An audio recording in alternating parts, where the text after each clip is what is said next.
Satu nama di langit Ramadan bagi Erlin.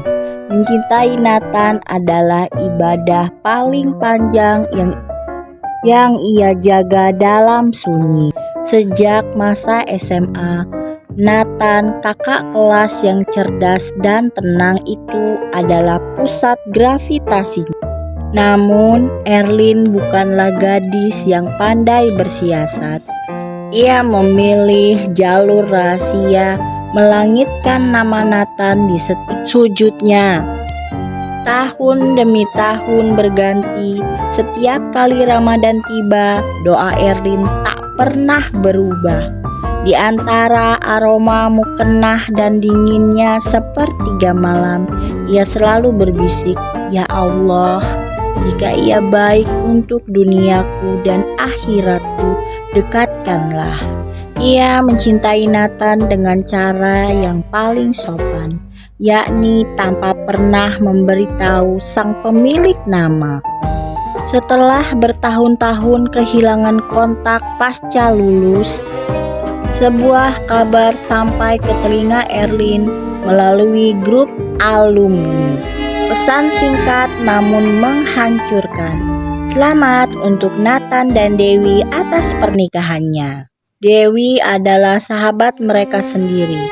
Erlin terdiam dalam kesedihan yang mendalam.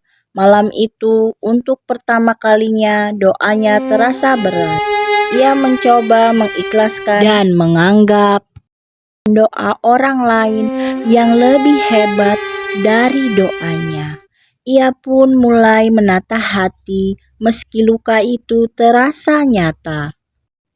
Beberapa bulan kemudian, Erlin diminta orang tuanya untuk pulang ke rumah karena ia bekerja di luar kota sebagai seorang guru di sebuah SD. Ada sebuah jamuan penting. Ibunya berkata bahwa seorang kolega lama ingin menjodohkan putra mereka dengan Erlin. Awalnya Erlin menolak, namun karena rasa hormat pada orang tuanya, ia akhirnya bersedia menemui tamu tersebut. Saat makan malam berlangsung, Erlin hanya menunduk. Di seberang meja duduklah keluarga yang ia kenal.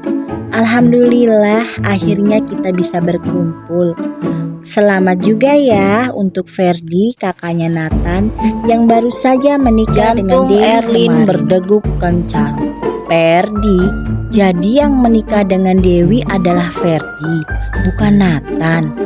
Erlin merasa malu kepada robnya karena sudah berprasangka tidak baik dan bodoh. Ia tak mencari tahu berita yang ia dapat dari grup alumni saat itu. "Nak Nathan, jangan melamun terus. Kenakan, ini Erlin." Suara ibunya membuat Erlin memberanikan diri mendongak. Di sana, mengenakan kemeja batik yang rapi, duduk. Pemuda itu menatap Erlin dengan binar yang sulit diartikan, campuran antara terkejut dan lega. "Lama tak bertemu Erlin," sapa Nathan lembut. Sebuah senyum tipis terukir di wajah tampannya. Erlin tersenyum, dan mereka pun mulai berbincang dengan santai, mengingat masa-masa SMA dulu. Bahkan Nathan tahu banyak tentang Erlin. Ternyata diam-diam Nathan selalu memperhatikan gerak-gerik Erlin di sekolah. Ternyata Nathan sudah menyukainya sejak dulu. Namun untuk melakukan pendekatan kepada Erlin cukup sulit karena Erlin yang mempunyai sifat tak disangka orang tua mereka adalah teman lama. Tanpa sengaja menjadi perpanjangan takdir, segala air mata setiap Ramadan dan rasa sesak karena berita salah itu mendadak sirna.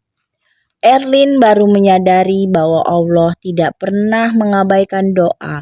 Ia hanya menunggu waktu yang paling tepat untuk mempertemukan dua insan yang namanya sudah bersanding di Lauhul Mahfuz.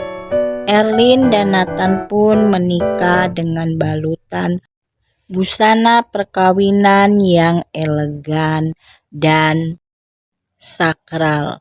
Banyak teman-teman alumni yang diundang di pesta itu dan mereka terkejut karena adik kelas pendiam dan kakak kelas yang populer ini bisa menikah di hari ini. Dari kisah terdapat hikmah bahwa Allah tidak pernah mengabaikan bisikan hambanya dan berharap padanya. Allah menyiapkan jawaban doa-doa kita dengan cara dan waktu yang indah.